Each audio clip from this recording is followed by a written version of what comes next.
اعوذ باللہ من الشیطان الرجیم بسم اللہ الرحمن الرحیم فبأي آلاء ربكما تكذبان فیہما عینان تجریان، ان دونوں میں چشمے ہیں۔ اب عینان، ایک ایک جنت میں ایک ایک چشمہ ہے جو بہہ رہا ہے۔ فبأي آلاء ربكما تكذبان، اپنے رب کی کون کون سی نعمتوں کو جھٹلاؤ گے۔ فیہما من کل فاکہۃ زوجان، اور ان دونوں میں ہر طرح کے جو میوے ہیں ان کی دو دو قسمیں ہیں، جوڑے ہیں۔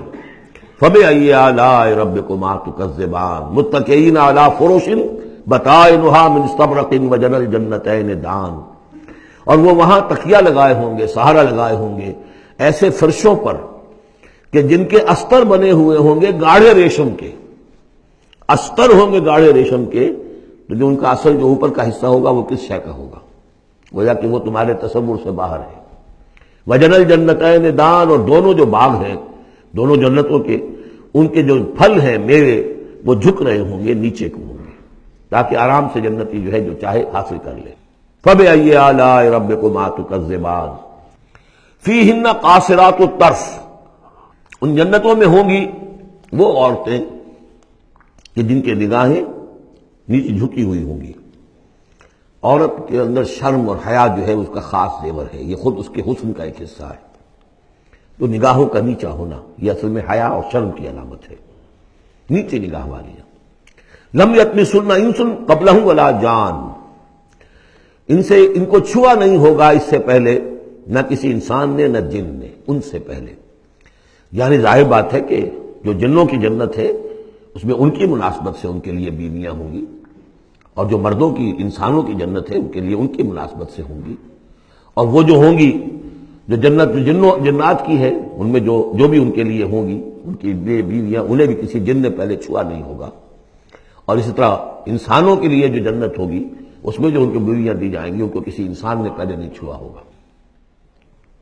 فبأي آلاء ربكما تكذبان كأنهن الياقوت والمرجان، وہ جو ہوں گی بیویاں دی جائیں گی ان جنتوں میں وہ ایسے ہوں گی جیسے لال اور مونگے۔ فبأي آلاء ربكما تكذبان هل جزاء الاحسان الا الاحسان، کیا احسان کا، بھلائی کا، نیکی کا بدلہ احسان اور بھلائی کے سوا بھی کچھ ہو سکتا ہے؟ ان لوگوں نے اللہ کے لیے، اللہ کے دین کے لیے، اللہ کے احکام کی پابندی میں جو کچھ بھی انہوں نے محنتیں کی، کوششیں کی، اب ظاہر بات ہے کہ اللہ تعالیٰ کو اس کا بدلہ انہیں دینا ہے انہی صورتوں میں۔ وَمِن دُونِهِمَا جَنَّتَانِ، اور ان سے پرے دو جنتیں اور ہیں۔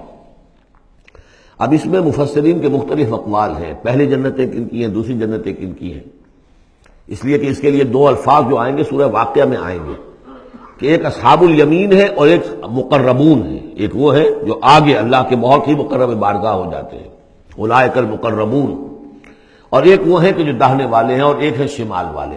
تو ایک تو ہے بنیادی، یہ گمراہ تھے، یہ جہنمی، یہ نیک تھے، اور یہ جو ہے جنتی ہیں، لیکن ایک ہے بہت آگے والے، فالسابقون السابقون اولئک المقربون، وہ لوگ جو آگے نکل جانے والے ہیں، وہ جو بلند تر نیکیوں والے ہیں، بلند تر مقامات والے ہیں۔ جیسے کہ سورہ توبہ میں ہم نے پڑھا تھا والسابقون الاولون من المہاجرین والانصار والذین اتبعوہم بإحسان، تو دو درجے ہو گئے تھے۔ تو اس طرح یہاں پر جو میرے نزدیک پہلی جنتوں کا تذکرہ جو ہے وہ در حقیقت ہے جو کم تر جنتی ہیں، اصحاب الیمین، اور اب جو تذکرہ ہو رہا ہے وہ ہے جنت ان کی کہ جو مقربین بارگاہ ہیں، سابقین۔ وَمِن دُونِهِمَا جَنَّتَانِ، اور ان دونوں کو پرے اور دو جنتیں ہوں گی۔ فبأي آلاء ربكما تكذبان، یہ بھی دو ہوں گی، ایک جنات کے لیے اور ایک انسانوں کے لیے۔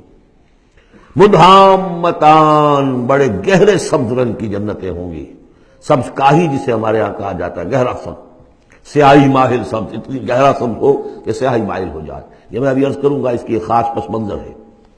فبأي آلاء ربكما تكذبان فیہما عینان نضاختان، اس میں دو چشمے ہیں ابلتے ہوئے۔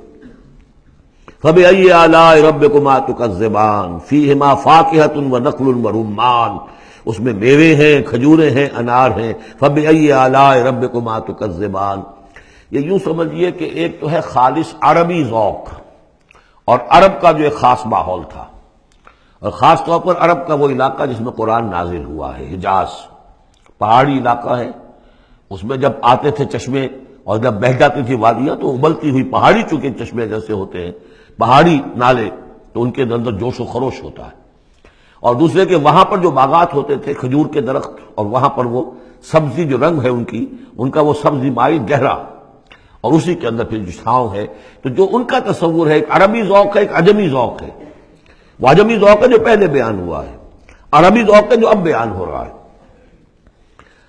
فیہما فاکہۃ ونخل ورمان، اب یہ چیزیں جو ہیں یہ عرب کے اندر کھجوریں ہیں، انار ہیں، فبأی آلاء ربکما تکذبان، فیہن خیرات حسان، اس میں ہوں گی بہت ہی اچھی عورتیں نہایت خوبصورت، فبأی آلاء ربکما تکذبان، حور مقصورات فی الخیام، اب یہاں حور کا لفظ آیا، پہلے میں نہیں آیا ہے، پہلے میں یہ تو آیا ہے فیہن قاصرات الطرف لم یطمثہن انس قبلہم ولا جان، لیکن لفظ حور یہاں آیا ہے۔ اسی کو نوٹ کریں گے کہ سورہ واقعہ میں بھی ایک کے ساتھ حور کا لفظ آئے گا، دوسرے کے ساتھ نہیں۔ حور مقصورات فی الخیام، اب یہ بھی عرب پس منظر ہے، خیموں میں رہنے والے، وہ حوریں کہ جو خیموں میں رکی رہنے والی ہوں گی۔ ظاہر بات ہے کہ وہاں پر تو عام طور پر شہر بہت کم تھے پورے عرب کے اندر، حجاز کے اندر بہت کم، جو عام طور پر جو آبادیاں تھیں وہ خیموں میں رکی رہنے والیاں۔ وقرن فی بیوتکن ولا تبرجن تبرج الجاہلیۃ الاولی، وہ شمع محفل نہیں بنتی بلکہ وہ چراغ خانہ بنتی ہیں۔ حور مقصورات فی الخیام فبأی آلاء ربکما تکذبان لم یطمثہن انس قبلہم ولا جان، نہیں انہیں چھوا ہوگا ان سے پہلے نہ کسی انسان نے اور نہ کسی جن نے۔ یہ ان دونوں کے میرے نزدیک علیحدہ علیحدہ، جنات کی جو جنت ہے ان میں جو ان کے لیے عورتیں اور بیویاں فراہم کی جائیں گی انہیں کسی جن نے نہیں چھوا ہوگا ان سے پہلے، اور جو انسانوں کے لیے جنت ہوگی وہاں جو انہیں بیویاں دی جائیں گی اور حوریں دی جائیں گی انہیں کسی انسان نے نہیں چھوا ہوگا۔ فبأی آلاء ربکما تکذبان متکئین علی رفرف خضر وعبقری حسان، وہ تکیہ لگائے بیٹھے ہوئے ہوں گے سب مسندوں پر اور بڑے قیمتی نفیس بچھونوں پر۔ فبأی آلاء ربکما تکذبان تبارک اسم ربک ذی الجلال والاکرام، بہت بابرکت ہے نام تیرے رب کا جو بہت ذی الجلال بڑائی والا ہے اور اکرام عظمت والا ہے۔ اب اس میں آپ نے دیکھا نبی، رسول، کتاب، کسی کا کوئی تذکرہ نہیں، اللہ اور آخرت، جنت اور دوزخ، باقی اللہ کی کریٹو جو اس کی ایکٹیویٹی ہے، آیات آفاقیہ، آیات انفسیہ، تذکیر بآلاء اللہ، ان کا ذکر ہے۔ تو منفرد ہیں یہ صورتیں دونوں اس اعتبار سے، اور جوڑا ہونے کے وہ نسبت آپ کو بڑی نمایاں نظر آئے گی اس میں۔ وہ مضامین جو یہاں آئے ہیں ایک ترتیب سے، یہاں اس کی عکسی ترتیب سے۔ صدق اللہ العظیم۔